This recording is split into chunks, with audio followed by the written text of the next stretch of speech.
Hi అండి, అందరికీ నమస్కారం. Welcome back to my channel. ఈ వీడియోలో ఇప్పుడే అందిన వార్త అండి. ఏపీ మహిళలకు భారీ గుడ్ న్యూస్ అండి. జూన్ 1 నుంచి అమలు. ఆ వివరాలంటే వీడియోలో తెలుసుకుందాం. వీడియో ఎక్కడైనా స్కిప్ చేయకుండా ఎండ్ వరకు చూడనప్పుడు పూర్తి ఇన్ఫర్మేషన్ అర్థమవుతుంది.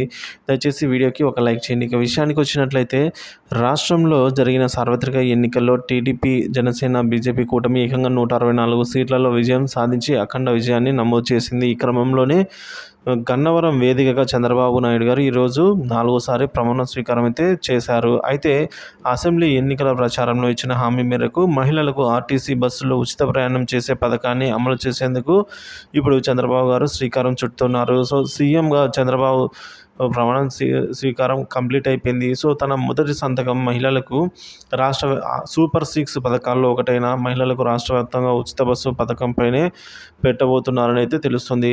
లేదా మెగా డిఎస్సి పైనే తొలి సంతకం చేసే అవకాశం ఉందని పార్టీ వర్గాలు తెలిపాయి. ఇది ఇలా ఉండగా రెండింటిపైన ఇప్పటి వరకు అధికారిక ప్రకటన అయితే వెలువడలేదు. రాష్ట్రంలో మహిళలకు ఉచిత బస్సు ప్రయాణ పథకం అమలు కోసం అయితే విధి విధానాలు రూపొందించాలని అధికారులు చంద్రబాబు నాయుడు గారిని ఆదేశించినట్టుగా తెలుస్తోంది. సో కాబట్టి చంద్రబాబు గారి ఆదేశాలు జారీ చేసినట్టుగా తెలుస్తోందండి అధికారులకు.